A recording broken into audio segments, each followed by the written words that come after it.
Seguindo com a leitura do livro Reportagens de Além-Túmulo, de Humberto de Campos e Francisco Cândido Xavier. O Natal diferente. Muito raro observar-se temperamento tão apaixonado quanto o de Emiliano Jardim. No fundo, criatura generosa e sincera, mas noções materialistas estragavam-lhe os pensamentos. Debalde cooperavam os amigos em renovar-lhe as ideias. O rapaz reportava-se em uma das tantas teorias de negação, e a moléstia espiritual prosseguia do mesmo jeito. O casamento, realizado entre pompas familiares, em nada melhorara a situação. Quando, porém, Emiliano experimentou a primeira dor da paternidade, ao ver o filho arrebatado pela morte, esse golpe profundo lhe abalou o espírito personalista. Justamente por essa época, generoso padre meteu-lhe nas mãos um livro de consolação religiosa, à guisa de socorro. Em semelhante fase do caminho, o contato com os ensinamentos de Jesus lhe encheu a alma de serena doçura. Estava deslumbrado. Como não compreendera antes a beleza da fé? Fez-se católico sob aplausos gerais. Os afeiçoados se entreolhavam satisfeitos. Emiliano, contudo, embora seduzido pelas verdades luminosas do mestre, fazia sua lição através da vida, como lhe acontecera ao tempo dos antigos postulados negativistas. Acreditando servir ao ideal divino do Evangelho, terçava armas cruéis contra todos os que entendiam Jesus por prismas diferentes. Acusava os protestantes, malsinava os espíritas. Os anos, porém, correram na sabedoria silenciosa do tempo. Ralado pelas desilusões que todo ser humano que procura a felicidade longe da redenção de si mesmo, o nosso amigo, certo dia, passou-se de armas e bagagens para o protestantismo.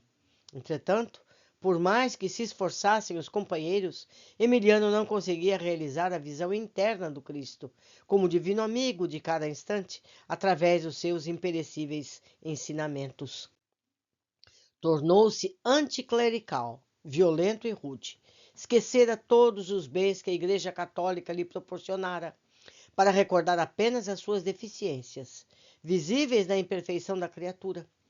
Alguns amigos menos vigilantes o felicitavam pelo desassombro, todavia, os mais experimentados reconheciam que o novo crente mudara a expressão religiosa exterior, mas não entregara o coração ao Cristo.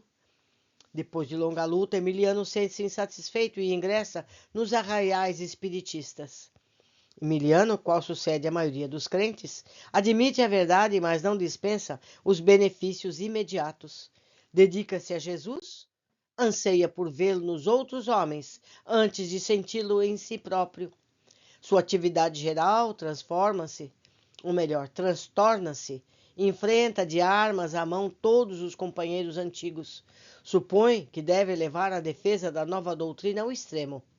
A bondade dos guias espirituais que se comunicam nas reuniões, ele a toma por elogio às suas atitudes.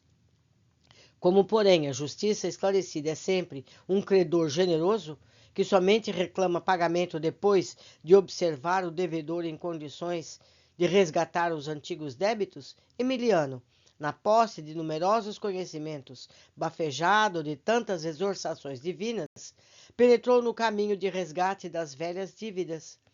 Tempos difíceis surgiram-lhe no horizonte individual. Enquanto se esforçava para remover alguns obstáculos, outras montanhas de dificuldade apareciam inesperadamente. A moléstia, a escassez de recursos, a ironia dos ingratos visitavam-lhe a casa honesta. A princípio resignado e forte, acabou desesperando-se. Dizia-se abandonado pelos amigos espirituais e acusava os médiuns, cheios de obrigações sagradas, tão só porque não podiam permanecer em longas concentrações para a solução dos seus casos pessoais. Sentia-se perseguido por maus espíritos e, na sua inconformação, magoava companheiros respeitáveis. A dor, todavia, não interrompeu sua função purificadora. Depois de penosa enfermidade, sua velha genitora partiu para a vida espiritual, em condições amargas. Não passou muito tempo e a esposa, perturbada nas faculdades mentais durante 3 anos, seguia o mesmo caminho. Em seguida, os 2 filhos que criara, com excessos de carinho, se voltaram contra o coração paternal, com injustas acusações. Ao ensejo da calúnia, os últimos companheiros fugiram. O nosso amigo, outrora tão discutidor, tão violento, experimentou desânimo invencível. Nunca mais foi visto em rodas doutrinárias, nas conversas da inteligência. Comumente, era encontrado como vagabundo vulgar, escondendo lágrimas furtivas.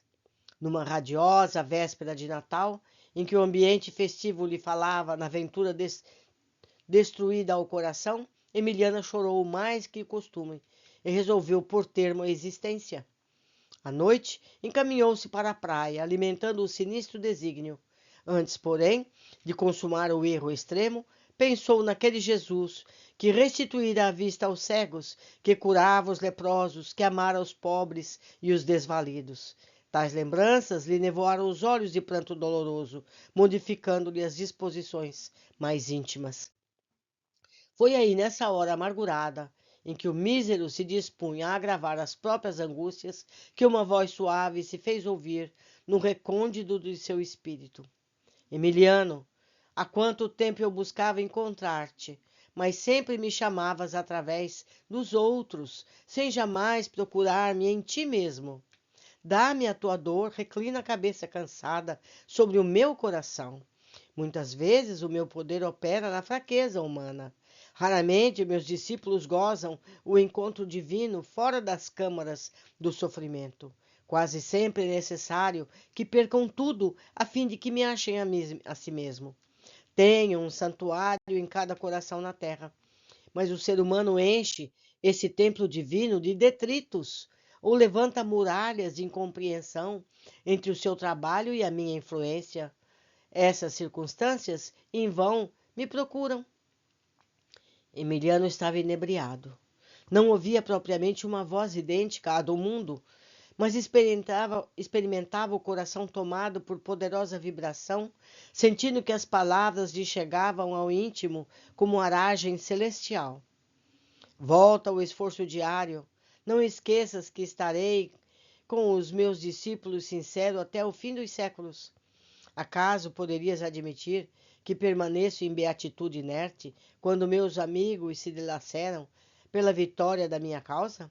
Não posso estacionar em vãs disputas, nem em estéreis lamentações, porque necessitamos cuidar do amoroso esclarecimento das almas.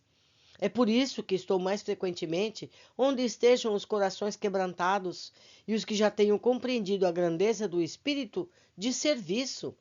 Não te rebeles contra o sofrimento que purifica.